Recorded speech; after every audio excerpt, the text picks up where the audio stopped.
Provocação Histórica. Olá, olá, olê, olê, olê, olá para todo mundo que está entrando aí. Está começando, vocês sabem, mais um Provocação Histórica ao vivo pelos canais do Instituto Conhecimento Liberta em todas as plataformas pós-pandêmicas e virtuais de um mundo, vocês sabem, invariavelmente cheio de guerras. A essa altura, vocês já sabem, eu sou Lindener Pareto, um historiador e um professor de história num Brasil e num mundo que tem quase que sempre um intenso, violento, virulento passado pela frente.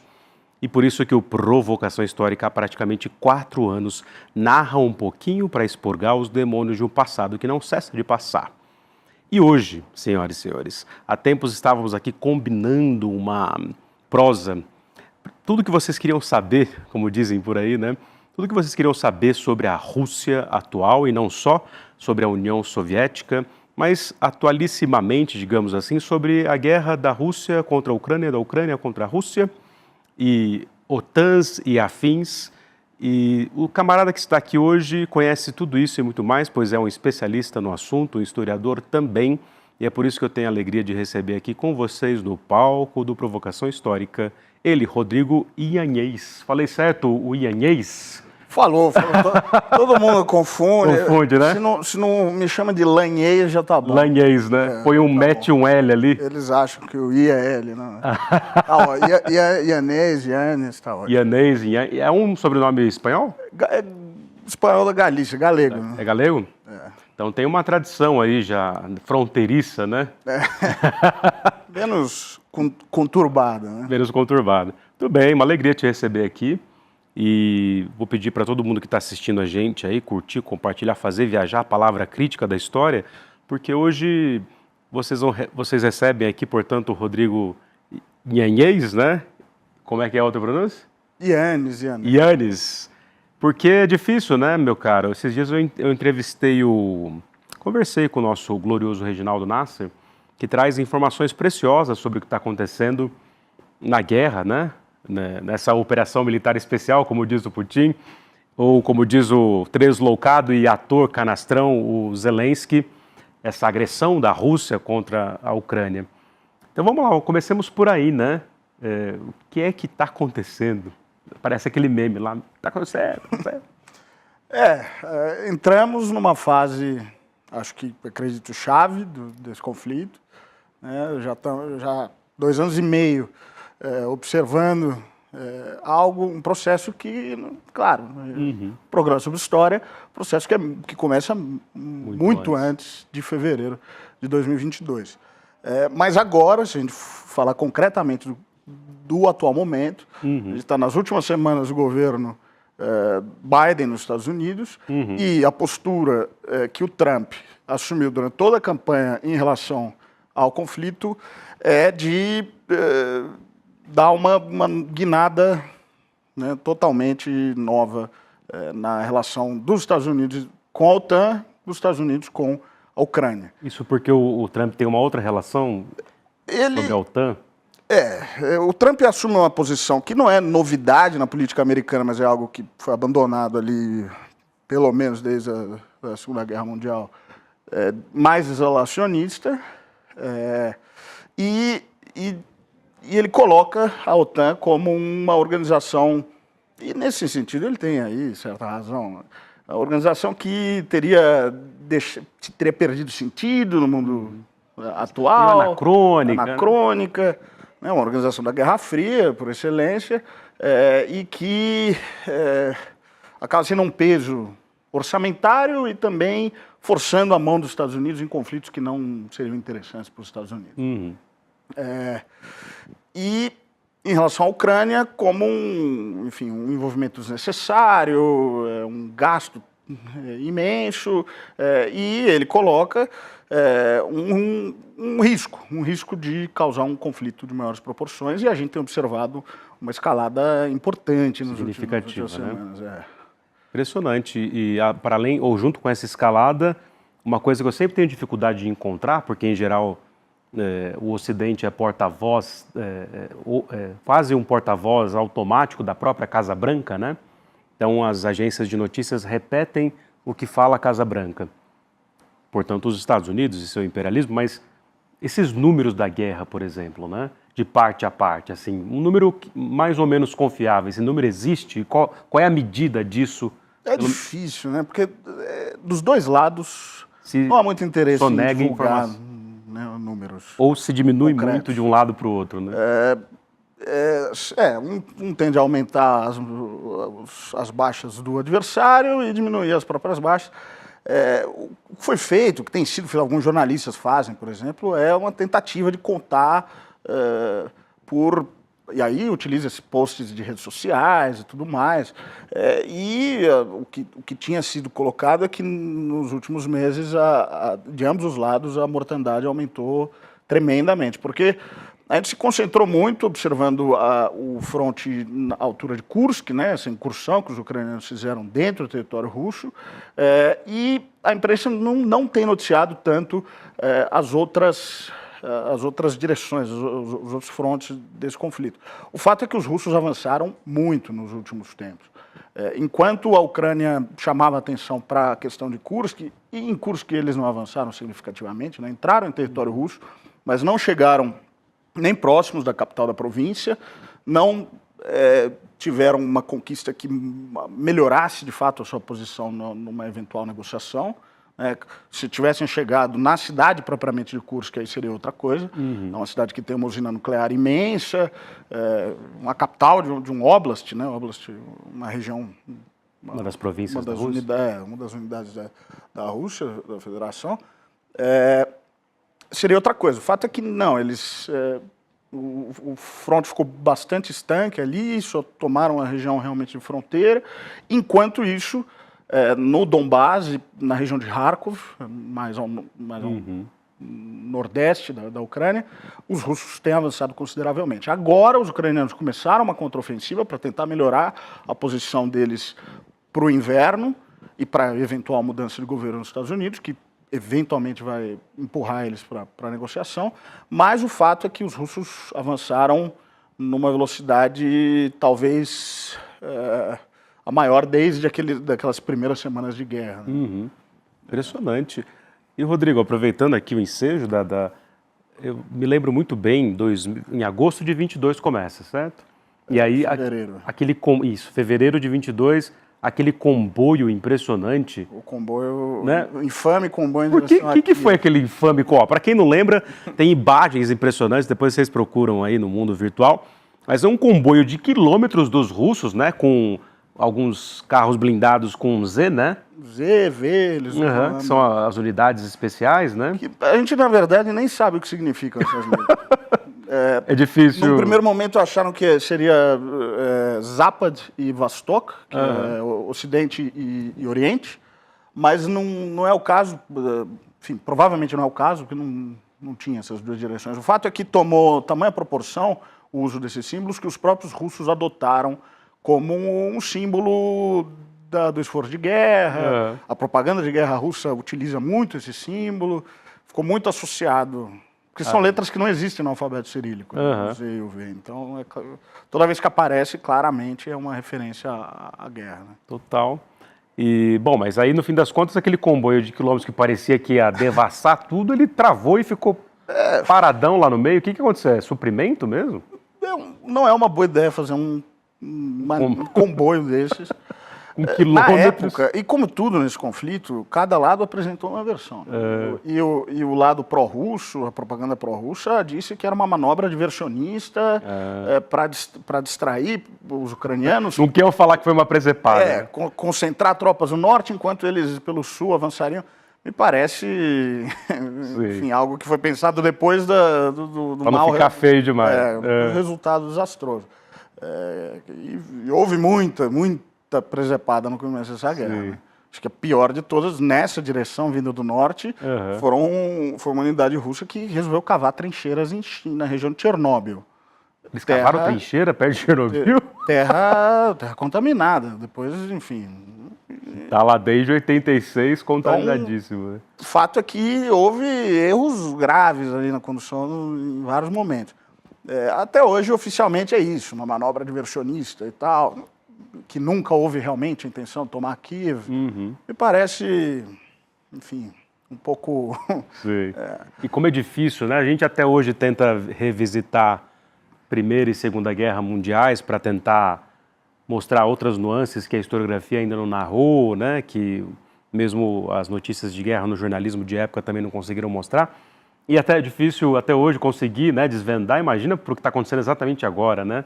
Nessas disputas. Mas antes da gente voltar ao tema, você fez a sua graduação ou a sua formação numa universidade da Rússia, né? Sim. Na Estadual de Moscou? Estatal de Moscou.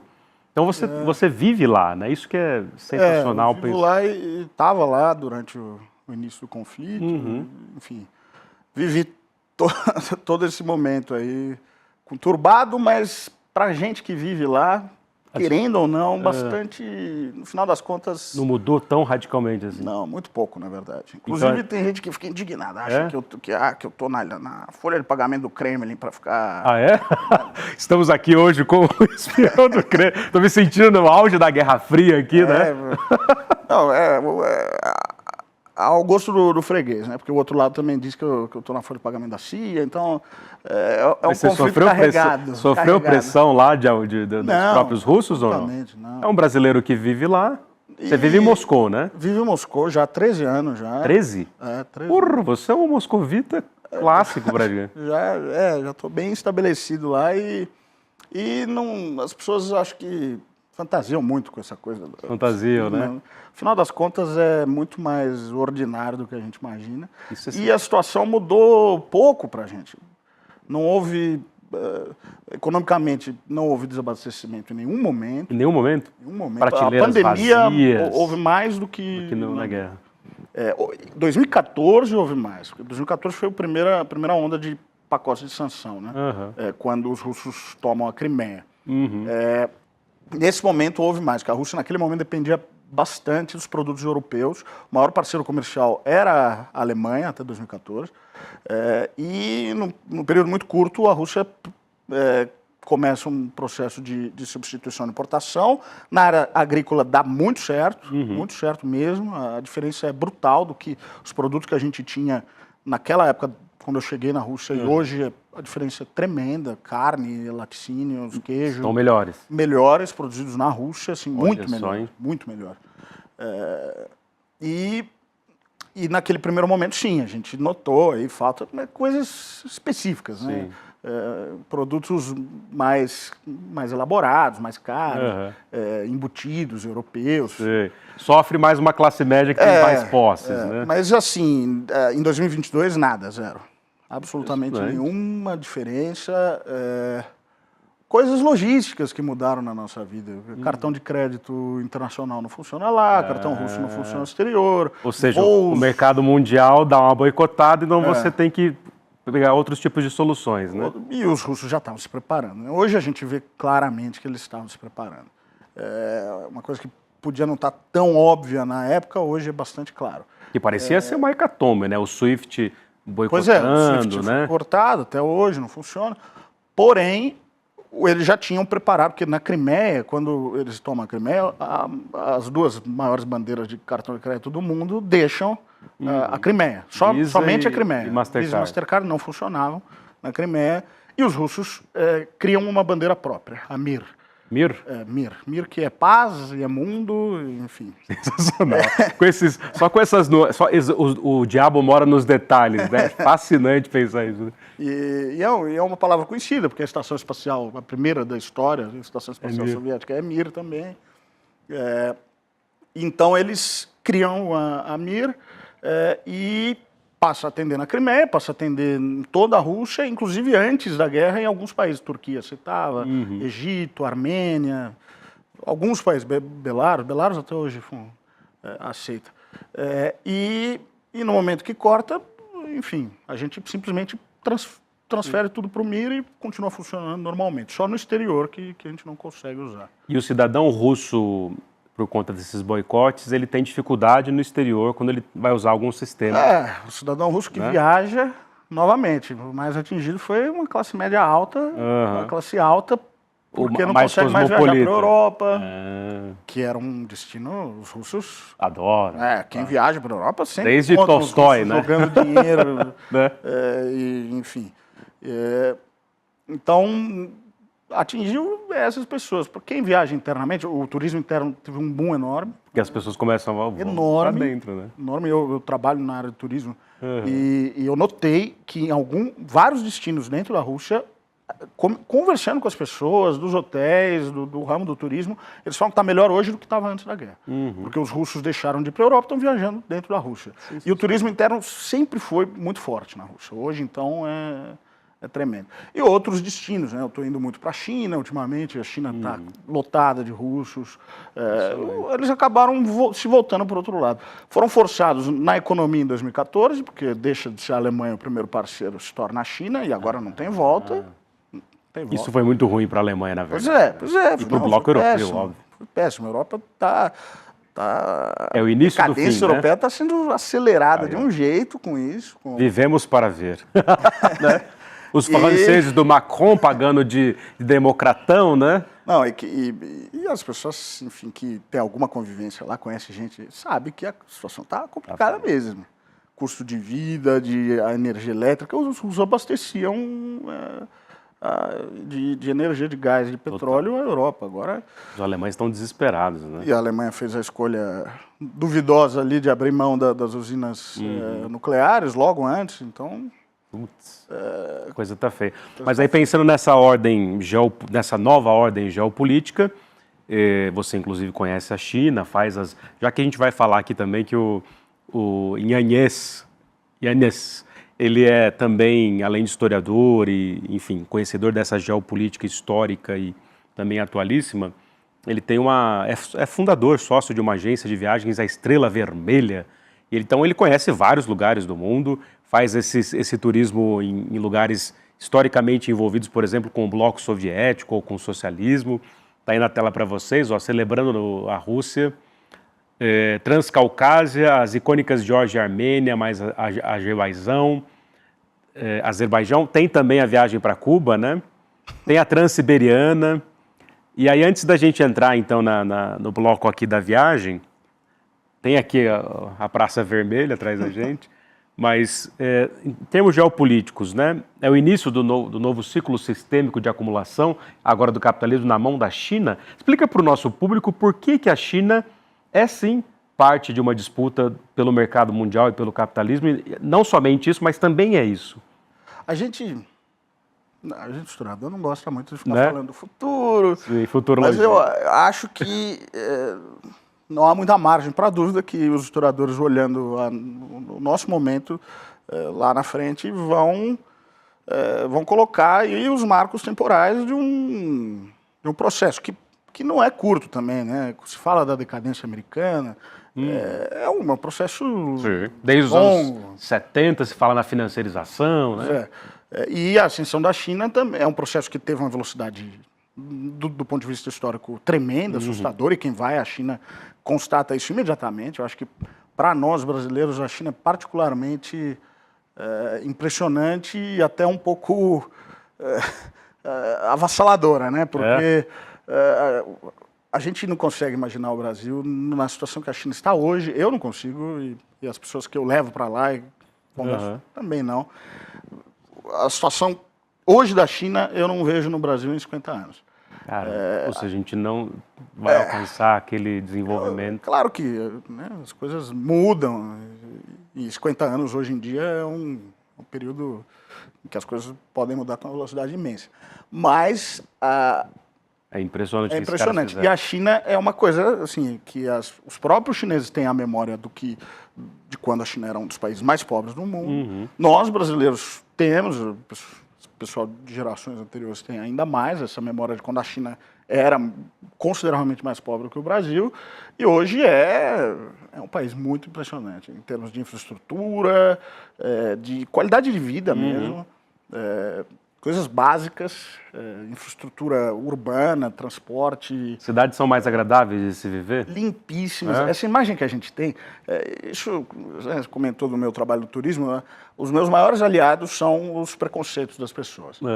Mesmo aqueles que têm boa vontade em relação à Rússia e à China, quando chegam lá se impressionam. Porque a imagem que a gente tem querendo ou não, mesmo que você admire esses países, leia sobre eles, querendo ou não, a gente acaba contaminado.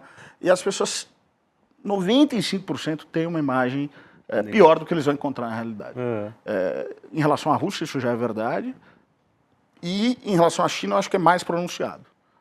Porque a China está... Né, a China, que foi o irmão menor da Rússia por tanto tempo, no século XX, foi tratada assim, mesmo pelos soviéticos, hoje é o contrário. Hoje a China é o irmão mais velho e os russos têm um certo despeito em relação a isso. São cidades limpíssimas, organizadas, agradáveis, tudo bem cultivado, bem cuidado, o espaço público ocupado, frequentado. Nem de longe parece as cidades grandes brasileiras, né? Que tem esse espaço público tão combalido, isso é tão triste no Brasil. Né? Acho que inacreditável, né? Na cidade é a grande questão, né? Se a gente resolver a ocupação do espaço público, já melhora, a questão de segurança já melhora bastante. E a qualidade de vida, de modo geral.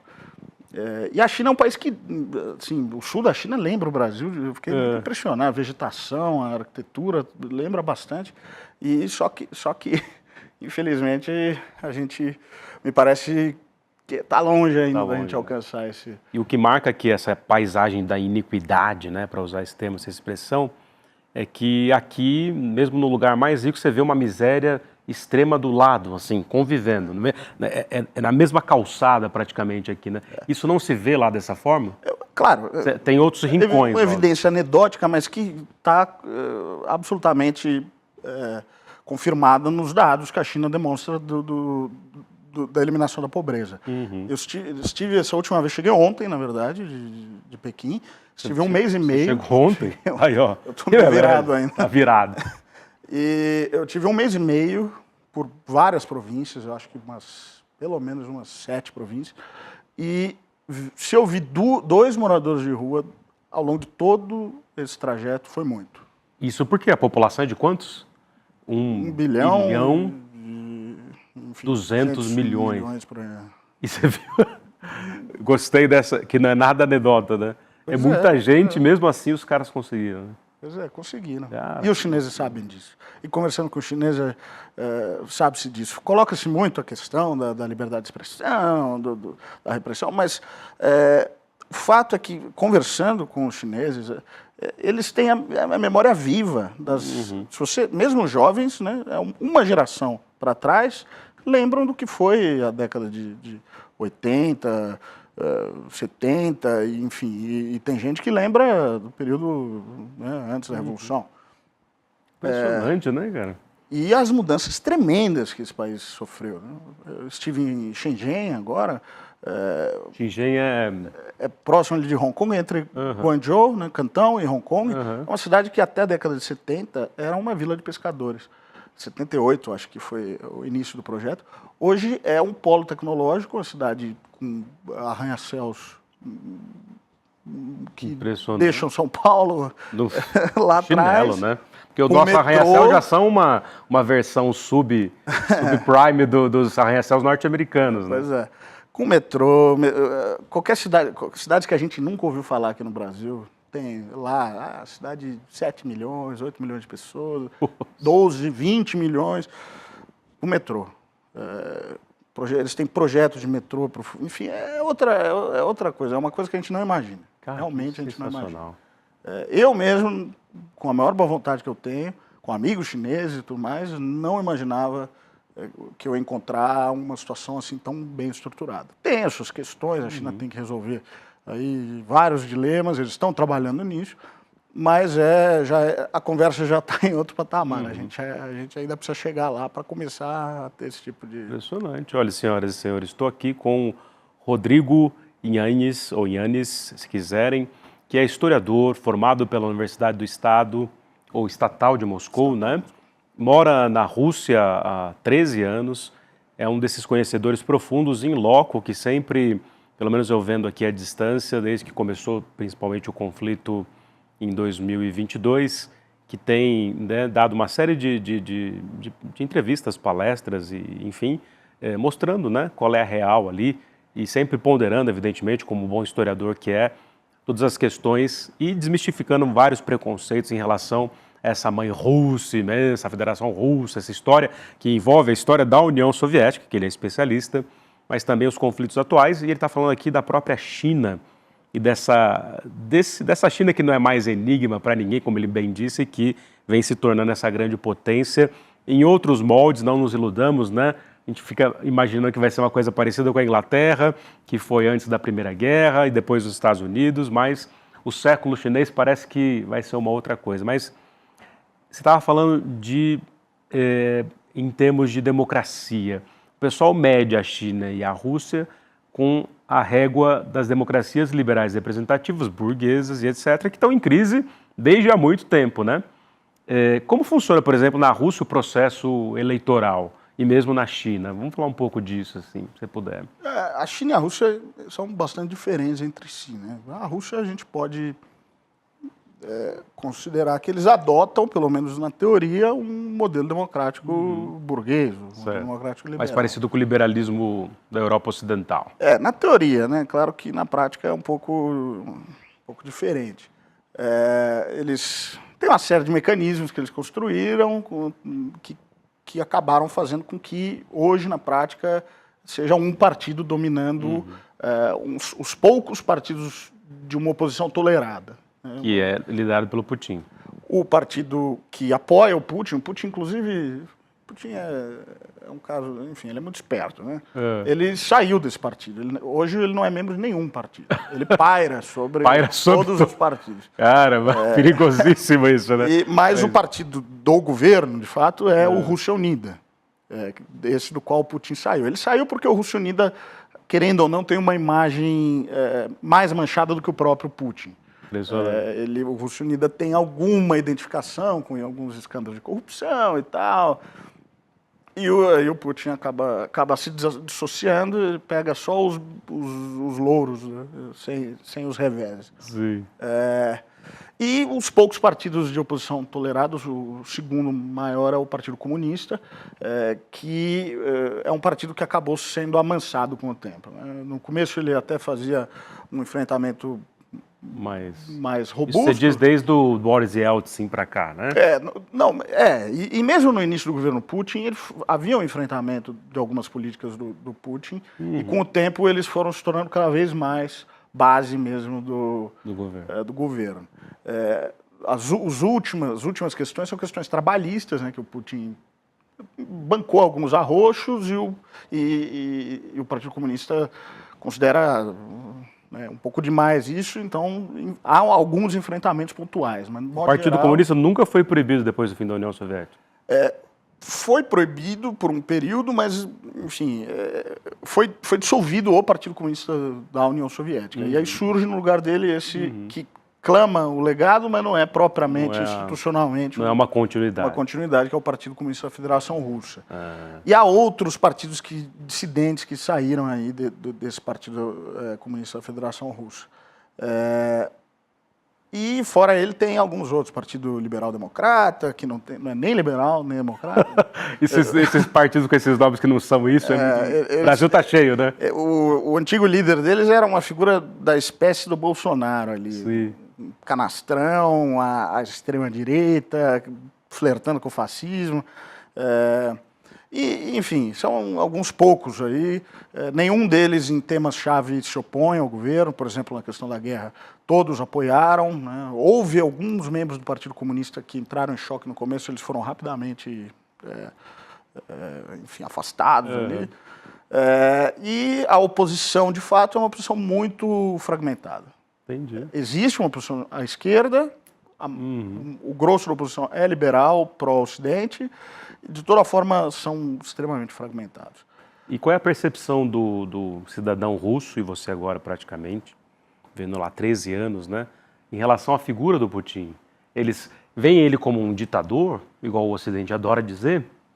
São parcelas da população que tem essa posição mais crítica.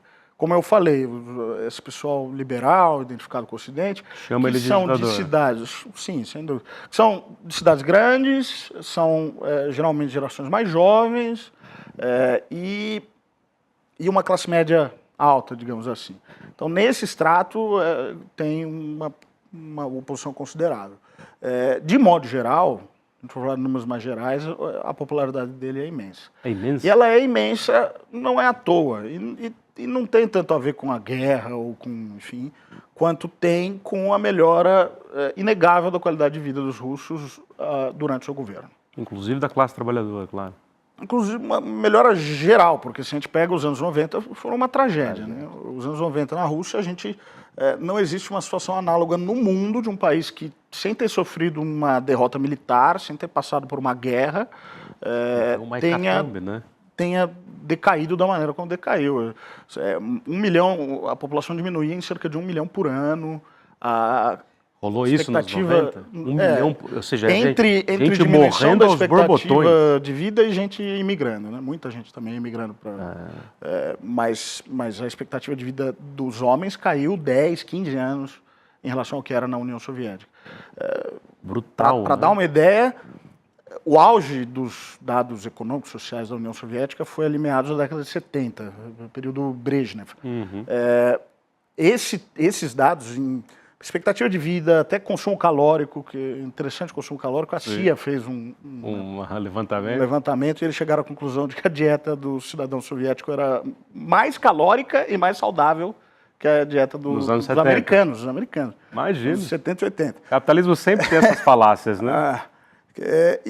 Mas enfim, todos os dados aí, expectativa de vida, poder de compra, auge ali, digamos, 75. Os russos foram atingir isso em 2018. Caramba. 2018, dados semelhantes ao que tinham no período soviético. E já caiu de lá para cá. De modo que, enfim, o governo Putin é reconhecido por ter dado um up considerável. E eu vivi isso, né? 13 anos, eu cheguei em 2011. A primeira vez que eu estive lá, estive por alguns meses, foi em 2008, o país mudou drasticamente. Moscou chegou a ser a cidade com o maior número de cassinos do mundo, mais do que Las Vegas, hoje é Macau, né? Hoje é Macau? As contradições do mundo, né? Dos portugueses também, né? É legado deles, né? Eles que para... Aí, português. Para resolver um problema tarifário lá, que eles tinham aberto o porto sem tarifas, não tinha como pagar o soldo, eles legalizaram o jogo lá no meados do século XIX e está aí o legado deles. Então, Moscou tinha cassino a rodo. Criminalidade chegou a ser a cidade mais perigosa do mundo. Hoje é uma cidade extremamente segura, extremamente. Inclusive para as mulheres? Inclusive, a arquitetura soviética tem muito passagem subterrânea. Né? Claro, os brasileiros, particularmente as brasileiras, se sentem um pouco desconfortáveis tendo que cruzar um túnel. As avenidas são enormes. Eu ia morrer de medo. Extremamente seguro. Eu tenho amigas brasileiras morando lá na Rússia, 3 da manhã, 2 da manhã, no final de semana, andando sozinhas. Em 13 anos eu não conheço nenhum caso de violência assim. Impressionante, né? Apenas furto em cidades mais turísticas como São Petersburgo. É de praxe, né? Turista muitas vezes menos do que na Europa Ocidental. Realmente, o pessoal acha que eu sou propagandista porque eu falo essas coisas, mas o que eu posso fazer? Olha lá o Kremlin te olhando. O que eu posso fazer? Realmente, são os fatos. Então, enfim, a diferença é brutal do que foi essa cidade extremamente violenta, com briga de máfias, com essa dissolução da União Soviética foi catastrófica, né? É aquela história do Boris Yeltsin subindo no tanque, né? Decretando o fim da... Bombardeando a Casa... Eles também têm uma Casa Branca, né? É o palácio do governo, onde fica o primeiro-ministro.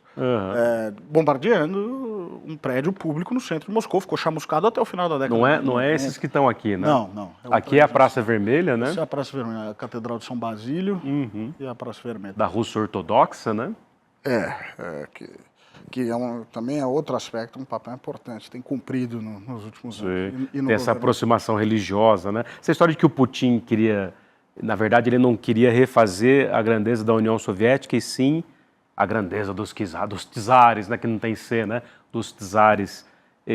O quanto isso é... Eu acho uma avaliação mais razoável do que dizer que ele quer refazer a União Soviética. Uhum. Porque refazer a União Soviética, não dá para você refazer a União Soviética sem um caráter socialista. Sim. Inclusive ele despreza parte do... Inclusive ele... Ele foi da KGB, óbvio, né? Mas enfim. Na declaração, no dia que ele anuncia a guerra da Ucrânia, o discurso que ele faz, ele sempre opera muito na história, claro, numa visão particular de história. Mas sabe jogar com isso, né? Sabe jogar e tem um conhecimento factual bastante razoável, em comparação com vários outros líderes bastante bom, inclusive para poder manipular essas coisas. Ele acusa o Lenin de ter entregue terras historicamente russas para minorias étnicas. No caso, o Donbás, a Crimeia. A Crimeia foi depois, foi na época do Khrushchev, mas o Donbás para uma Ucrânia que seria, portanto, um Estado artificial. Que acho, inclusive, uma colocação engraçada, né? Os russos falam muito nisso. Todos os estados são, né? Porra, né? A discussão tinha começado muito antes. Viu, gente? Todos os estados são artificiais. Como é que é o que o Benedict Anderson fala? Comunidades imaginadas, né? O primeiro sujeito que chegou lá e disse que daqui para lá isso né? Não existe... Existem até fronteiras naturais, mas não é disso que se trata, né? Eles têm razão quando dizem que a Ucrânia é artificial, mas a Rússia não é menos artificial. E qualquer outro Estado. Mas, enfim, opera-se nisso, coloca-se uma culpa no período soviético, particularmente no Lenin, que sempre nessa Rússia de Putin é retratado como uma figura anti-russa, russófoba, anti-ortodoxa. Inclusive o Stalin, à luz do Lenin, é sempre colocado em luzes melhores, né, como patriota, vencedor da guerra. Opera-se muito na coisa da guerra, né? A União Soviética, para o Putin, é basicamente a vitória. A vitória contra os nazistas, militares, né? Símbolos militares e a vitória contra essa coalizão europeia, que é outro aspecto. Os russos operam muito na história e os russos comuns acabam tendo uma visão, né, alinhada com isso. Alinhada, né? Exatamente. O Putin, o que ele faz? Ele traça paralelos históricos ali. E em alguns paralelos ele tem razão, outros nem tanto. Mas o fato é que os nazistas invadem a União Soviética numa colisão europeia. A gente pensa só nos alemães, mas tinha húngaros, romenos, italianos, tinha uma divisão espanhola, divisão azul, com um batalhão português, tinha francesa, divisão... Fora o apoio mais geral, né? Foi uma verdadeira... Finlandeses atacaram pelo norte, tinha SS Estônia, Letônia, enfim, uma verdadeira coalizão europeia, atacando pelo Ocidente. O que se fala? Se fala que hoje é a mesma coisa, que primeiro foi Napoleão, e Stalin traçou o paralelo com as invasões napoleônicas, os russos chamam de Grande Guerra Patriótica o que envolve a União Soviética na Segunda Guerra Mundial.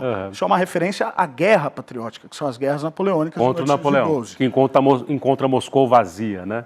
Queimando. Quem vê a propaganda russa vê muito a faixinha preta e laranja na propaganda. Uma faixa que é uma faixa que chama Fita de São Jorge, originalmente era das guerras napoleônicas, o Stalin adotou, e agora é utilizado na propaganda contemporânea. Então são feitos todos esses paralelos.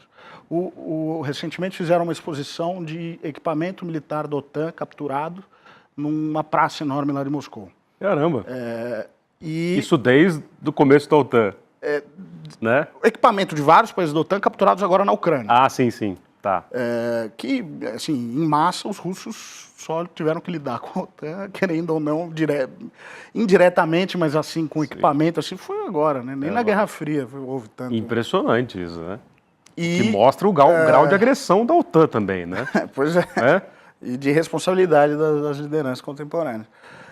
E aí um monte, enfim, tanque, blindados. E logo na entrada da exposição, os russos fazem de propósito, evidentemente, um tanque alemão da Segunda Guerra, capturado, um Panzer, Tiger, se eu não me engano. Aqueles gigantão dos nazistas, né?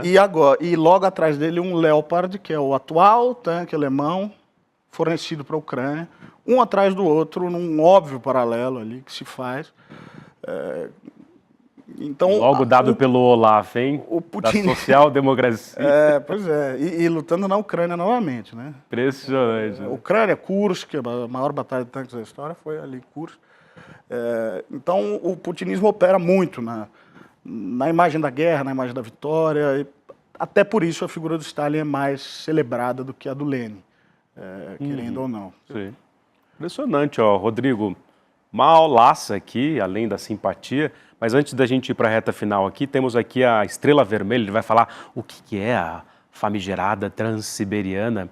Mas antes disso, eu queria aqui pedir a vocês que conheçam os nossos documentários, inclusive celebrados, vencedores de prêmios, como Vai para Cuba, Eduardo, lá no Festival Brasileiro de Cinema em Los Angeles. Assinem o Instituto Conhecimento Liberta, apoiem nossa causa, nós não monetizamos nossos canais, por isso são vocês quem bancam aqui. Inclusive esses documentários, os cursos livres, logo, vamos prosear. Já há tempos queria aqui trazer o Rodrigo para falar dessa história da Rússia, envolvendo a União Soviética e envolvendo o que a gente conversou aqui, sobretudo, das atualidades, digamos assim. Então apoiem a nossa causa, os links estão aqui, conheçam os cursos livres, documentários e agora também, vocês sabem, a pós-graduação do Instituto Conhecimento Liberta, em parceria com a FESP, Repensar o Brasil. Vocês vão ter aulas com grandes nomes aqui da nossa intelectualidade brasileira e vamos compartilhar a nossa causa. E por falar em compartilhar a nossa causa, vamos colocar aqui de novo o site Voz de Minha Alma da Estrela Vermelha, porque esse que vos fala, historiador, vai viajar com o Rodrigo Yanhes. E aí, ó que beleza. Conta um pouco pra gente como surgiu essa ideia, meu querido. Foi justamente por causa da guerra. Né? Eu já trabalhava no ramo de turismo lá, com um público mais geral, apresentando a Rússia para essas pessoas. E não só para brasileiros, né? Não só para brasileiros, principalmente para brasileiros, mas, enfim, tem portugueses, espanhóis, mexicanos, colombianos. E com o início da guerra, primeiro com a pandemia, depois com a guerra, as pessoas deixaram de chegar à Rússia com tanta facilidade. Então, tivemos essa ideia de facilitar a chegada, né, organizar grupos e, principalmente, de focar num tema que nos interessava e que a gente sente que havia uma demanda. Hoje em dia, tem crescido muito essas viagens com temáticas claras, objetivos. Então, a nossa ideia, aproveitando o meu estudo na área de história do período soviético, do Bloco Socialista, relações sino-soviéticas e tudo mais, criar esses roteiros focados em temáticas dos países do Bloco Socialista, ou também, enfim, países, a gente pretende trabalhar com o Irã, enfim, países aí identificados com o outro lado da Guerra Fria, do outro lado da disputa geopolítica. E a recepção foi muito boa. Muita gente interessada. É uma viagem diferente, claro, porque muito focada em temas de história, que é a minha área, mas há uma demanda considerável. Legal, né? E temático, né? A gente vai, por exemplo, agora em maio para o Dia da Vitória, para assistir às comemorações do Dia da Vitória. Em maio na Rússia. 9 de maio na Rússia, o principal feriado da Rússia, e aí, claro, a gente entra em todos esses temas que a gente conversou aqui, o uso que se faz da ideia da vitória, mas também a comemoração mesmo, os fatos, né, incontornáveis da vitória impressionante que a União Soviética obteve sobre o nazismo, o que isso significa hoje, o que isso foi no passado, e os vários memoriais e museus dedicados ao tema. Então a gente foca muito nisso, por exemplo. Impressionante. Eu lembrei eu não fui para Moscou, mas certamente irei com você, já estou aqui fazendo aqui a minha promessa pública. Vai ter desconto para Provocação Histórica. Eu não cuido dessa parte, mas... Aí, ó. Sem dúvida a gente... Mas, Rodrigo, pode até pensar numa parceria, né? Claro. Mas o fato é que eu fui para Berlim uma vez só, em 2011. A primeira vez que eu saí do Brasil, 2011. E aí, terminei o mestrado, né? Aquele working class que pegou R$1.000 emprestado com fulano, ciclano, juntei uma grana e fui. E o primeiro lugar que eu fui, além de Paris, foi Berlim. Aí... Cara, quando eu cheguei naquele Treptower Park, que é um parque impressionante na Berlim Oriental, que narra a trajetória dos soviéticos empurrando os nazis de volta do leste europeu até tomarem Berlim. E só na Batalha de Berlim, você vai me corrigir se eu estiver errado, mais de 20 mil soviéticos morreram para tirar Berlim da mão dos nazistas, é isso? Se a gente contar desde a travessia do rio Oder, 300 mil. Claro, 300 mil? Se a gente contar no avanço sobre Berlim e a tomada da cidade. Dá 300 mil do avanço? 20 mil, se eu não me engano, no Treptower Park tem 20 mil. Não tem os 20 mil enterrados, tem 5, 6 mil, uma coisa assim. Porque tem um cemitério maior, um outro monumento. A gente faz, inclusive, na Estrela Vermelha, a gente tem um programa da Alemanha Oriental, focado na Alemanha Oriental e, enfim, no socialismo na Alemanha. Mas tem um cemitério ainda maior e tem os cemitérios fora de Berlim. A gente visita um na região do rio Oder. Então, a partir da travessia do Oder, o cerco de Berlim, a figura... O número vai ali na casa de centenas de milhares. Impressionante, né, cara? Não à toa eles celebram tanto. E o Ocidente sempre celebrou o desembarque da Normandia, né? Que aparece nos videogames. Quem não cresceu jogando aqueles videogames, a gente desembarcando no dia D ou vendo o resgate do soldado Ryan, né? Que aparece o Tom Hanks lá tremendo na hora daqueles anfíbios desembarcarem na areia de Omaha. Eu lembro que eu dava aula em cursinho assim e imitava aquilo ali, era uma gritaria na sala de aula, tiro para tudo que é lado, tem gente que nem sai do anfíbio já afundado ali em tiro, né? Mas a grande vitória mesmo contra os nazis foi dos soviéticos, né? E a virada, assim, se a gente for... é Stalingrado. Stalingrado, né? Que a gente visita no roteiro de Visita? maio. Porra, essa Passa quero, o dia hein? da vitória em Stalingrado, que é fascinante também, é uma cidade fascinante. Foi toda detonada e depois reconstruída em grandíssimo estilo, né? Estilo stalinista, grandioso. Então a gente pega esse interesse que muita gente tem e cria esses roteiros focados. E hoje, por causa das limitações todas, nós somos a única operadora de turismo operando na Rússia, brasileira, claro. A gente vai para a Coreia do Norte agora e seremos a única a agência brasileira atualmente operando lá. Operando não, né? Eles que operam, a gente... Então há muita gente que tem esse tipo de curiosidade. Quem gosta de história em geral também, né? Pois é. E, bom, você não sabe dos números, mas isso é viável para um professor de história brasileiro que, não, no caso, não só eu, mas o pessoal que gostaria de... Eles entram em contato nos links da agência aqui, né? Pode procurar. A gente, enfim, já tive vários professores viajando conosco. Para Cuba é um destino que os professores é maravilhoso. Eu fui em 2013 com vários amigos, estudantes de história, inclusive. Pois é, Cuba é um... A gente, vamos ver lá qual é que é da Revolução. Aí a gente chegava em Miramar, né, que tem as mansões lá, falava assim, o Fidel permitiu esse tipo de luxo aqui, a gente ficava sacaneando. Mas o fato é que aquilo é impressionante, né? Ó, tá aqui para vocês acessarem. Mostra aqui, Voz de Minha Alma, Ventão da Massa, por favorzinho, o Instagram aqui, tem um print do Insta que é Guia Rússia, né? Esse é o meu pessoal. Olha lá, ó. Acessem e sigam também o Rodrigo no Guia Rússia. Já de antes. Tem umas fotos ali, aquela foto é do Lenin? A do meio? A da direita ali, ó. A da direita é em Belarus, Minsk. Belarus? É o ateliê de um escultor soviético que tem todas essas estátuas.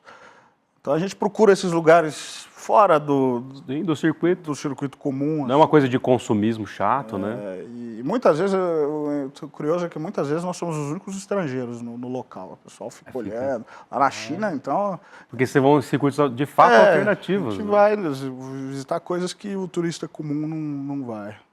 E, bom, para acabar aqui, meu querido, como é que é a vida cotidiana em Moscou? Você já sente Você sente naquelas peças de teatro, naquela literatura impressionante que vai de Dostoiévski a Tolstói, de Tolstói aos mais contemporâneos, né? Tchekov, enfim. Como é que é viver em Moscou? Você se sente Agora eu vou sacanear, né? Não vou perder... Você se sente Pensando em Espião, como é que é o nome daquele filme? Tem trocentos, o Ultimato Born, né? Lembra? Que explode o Kremlin. Exatamente. Claro, você acaba, né, tanto tempo, você acaba se acostumando, mas ver a arquitetura grandiosa, querendo ou não, a gente às vezes pega o táxi e vai beirando o Kremlin, que é uma fortaleza gigantesca, super bem cuidada. sempre impressiona, né? Nunca me acostumei assim. Com aquela paisagem, né? É uma coisa muito impressionante. Mas, se a gente for falar das coisas mais cotidianas, querendo ou não, é um país excelente para se viver. Realmente. E o frio, bicho? Frio talvez seja a parte mais complicada. Muita gente reclama, eu não tenho tanto problema, mas muitos brasileiros que moram lá reclamam da luminosidade, né? No final ali dezembro, o inverno começa o sol se pôr às 4, levantar às 10, às vezes 10h30. Longas noites. Longas noites. Mas eu, particularmente, não me incomodo. É uma época muito bonita, começa a nevar e tal. É um russo aqui. Esse brasileiro é russo. E os russos falam, não existe frio, existe roupa inadequada. Oh. A gente se acostuma. E como é que fala isso em russo? Мороз не бывает. Бывает неадекватная одежда, плохие одежды. Das vidania. Acaba o meu russo aí, né? Como é que é obrigado em russo? É Spasiba. Spasiba. Das vidania é adeus. Adeus. Até logo. Então, enfim, qualidade de vida muito boa. Transporte excelente. Eu tenho um problema aqui em São Paulo que eu não dirijo, né? Então eu sou um não cidadão nessa Porque o transporte público é ainda penoso, né, cara? E o transporte lá é uma coisa impressionante. É para tudo quanto é canto. Não apenas imenso, desde que eu cheguei lá, cheguei em 2011, em questão de 13 anos eles inauguraram para lá de 130 estações de metrô. Caramba. Nesse período. E esse governo do estado de São Paulo, cara, esses governos se sucedem em versões tucanas mais autoritárias ou menos, ou sempre autoritárias, e o Tarcísio é praticamente um novo tucano, né, só que mais à extrema-direita. Porra, e os caras não conseguem inaugurar ou terminar as obras de metrô nessa bagaça, cara. Eu sou daqui, né? Eu saí daqui em 2011, eu lembro daquele esqueleto do monotrilho lá que hoje eles terminaram, mas levava para o aeroporto. Eu voltava a cada 2 anos, assim, o negócio não tinha avançado. Né? E lá na Rússia, nesse meio tempo, eles criaram 2 anéis de metrô, 2 linhas circulares, que dão a volta no centro inteiro da cidade, conectam todas as radiais ali. Isso, né? Então, é outra qualidade de vida. Segurança, a gente acaba se acostumando, né? Isso, né? Quando eu vivia aqui, eu acho que eu não tinha nem a dimensão do quanto a gente vive inseguro. Do quanto a aqui, gente né? acaba se reprimindo. Sim, nós total. mesmos. São Paulo é uma loucura, bicho. Eu sou um historiador da arquitetura e do urbanismo, adoro, amo, voltei a morar aqui, sempre frequentava, mas voltei a morar em setembro do ano passado. E estou sofrendo uma série de coisas, desconforto urbano, barulho e uma desigualdade, uma paisagem de iniquidade brutal. Não dá para você ser feliz sentado, tomando cervejinha na calçada, aguentando essa desigualdade, porque você quer ajudar as pessoas, você não vai ficar ali em margens plácidas, né? Mas enfim, falei demais aqui. Queria te agradecer Obrigado. Por essa prosa, parabéns pela trajetória. Ficamos em contato até para pensar os projetos, mas para acabar de vez, para não ser defenestrado pelo ventão, essa câmera da verdade aqui vai olhar para você e você vai responder 2 perguntas na lata. Pode ser? Pode. Vamos lá. Sucintamente, hein? Chegou a hora da verdade, o momento Jimmy Fallon, Marília Gabriela, Jô Soares, a pujanra desse programa. Rodrigo Yannis, Rússia. Rússia é um outro mundo, muito maltratado, mas absolutamente fascinante. União Soviética. Foi o farol da esperança. Esse farol se apagou, mas o legado permanece. Permanece no nosso tempo, talvez o exemplo mais claro seja a China, mas há de acender outras chamas aí, no século XXI e adiante. Beleza. E para acabar, você que está fora do Brasil há tanto tempo, mas é brasileiro, e sempre será Brasil. O que é o Brasil? Essa eterna esperança que nós, por mais que nos desafiem a desacreditar, seguimos acreditando que há de acender essa chama aqui também. O potencial existe, vamos trabalhar nisso. Que bem. Muito obrigado por ter vindo aqui mais uma vez. Agradeço esqueci o nome da nossa camarada da Estrela Vermelha. A Dalane que fez o convite. A Dalane, né? Um beijo no seu coração, minha querida Dalane. Vamos proseando. E despeça-se do seu grande público. Muito obrigado a Olineira, a todos aqui e a vocês que nos acompanham, né? Tem muita gente que, enfim, que eu sei que acompanha meu trabalho, eu agradeço essa atenção toda. Maravilha. E das Vidânia para vocês até semana que vem. Tchau, tchau. Tchau, produção. Valeu. Tchau, grande público. Na hora de fazer escolhas, por exemplo, o fundo onde você vai investir seu dinheiro, ou a calça jeans que você vai comprar, a camiseta que você vai vestir, você se sente inseguro? Você fica pensando em como seria a sua vida se você fizesse outra opção ao invés da que você fez? Pois é, se você sente isso, você não está sozinho. Isso é o que Barry Schwartz, um dos maiores psicólogos do mundo, chamou de paradoxo da escolha. No mundo onde as opções se tornaram muito maiores, as pessoas se sentem cada vez mais infelizes com aquilo que escolhem. No dia 15 de dezembro, às 8 horas da noite, Barry Schwartz, um dos palestrantes mais assistidos do planeta, vai dar uma aula inédita e exclusiva para a comunidade do ICL. O paradoxo da escolha. Por que o excesso de opções arruinou nossas vidas? Uma aula imperdível, um presente de fim de ano do ICL para vocês. Clique agora e se inscrevam. A gente se vê dia 15.